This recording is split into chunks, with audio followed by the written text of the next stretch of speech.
Hey, Daryl here, and this is my daily devotional. Is it good to take advice from your in-laws? Moses' father-in-law was the Midianite priest Jethro. Now, God had miraculously, through the 10 plagues, seen the children of Israel released from their bondage in Egypt. They came to the Red Sea. God miraculously opened the Red Sea and they went through and Pharaoh's army drowned. They were hungry. God gave them manna and quail. They were thirsty. God gave them water from a rock. And then Moses' father-in-law, Jethro, came to visit him. And Moses was so excited to share the testimony about God's work with this Midianite priest. Now, the Midians, you might recall, were descendants of Abraham. They worshiped the God of Abraham. Now, they weren't from Abraham's wife Sarah. They were from another wife. So they weren't the chosen race through Isaac and through Jacob. They were still worshipers of the God of Abraham. So he comes to the tent, and listen to how Moses excitedly shares his testimony in Exodus chapter 18 at verse 7. So Moses went out to meet his father-in-law and bowed down and kissed him. Oh, what a way to greet your father-in-law. Bow down and kiss him. They greeted each other and then went into the tent.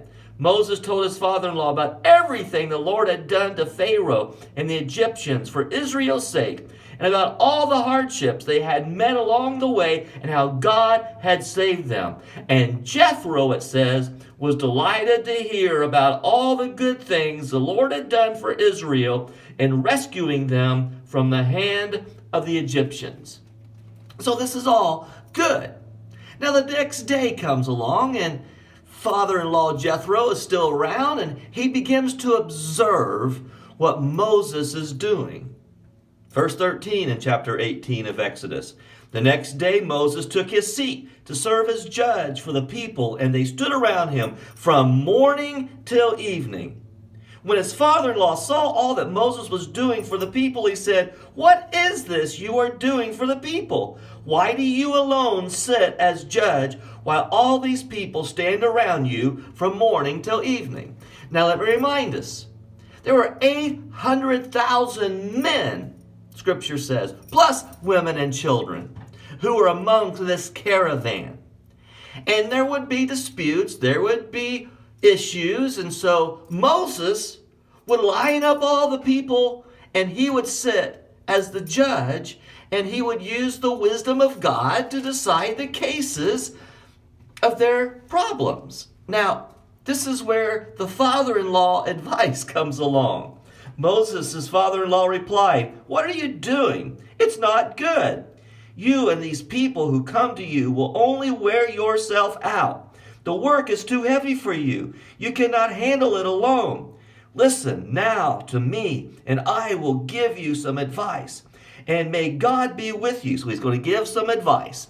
And the advice was to divide the people up and get some godly men to come alongside you and hear the cases. And he goes on and says, if there's an extremely difficult case, they can come to you for advice, but separate the people, divide them up, and divide the workload. Here's the verse I want you to see. Verse 22, "That will make your load lighter, because they will share it with you." I love the word yoke fellow.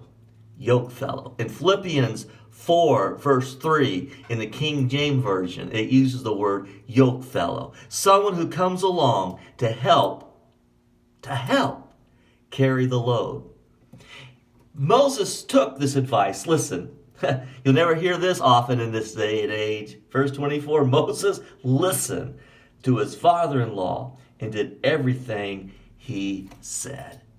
Man, the burnout percentage of ministers today is tremendous. Why? Because there are those who have no yoke fellows.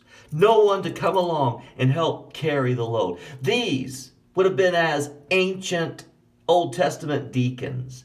These would have been Old Testament ancient yoke fellows, those coming along to help carry the load. If you are a minister or a pastor, you need a yoke fellow to help carry the load.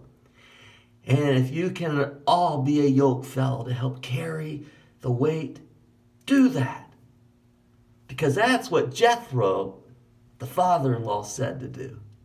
God bless you. Good day.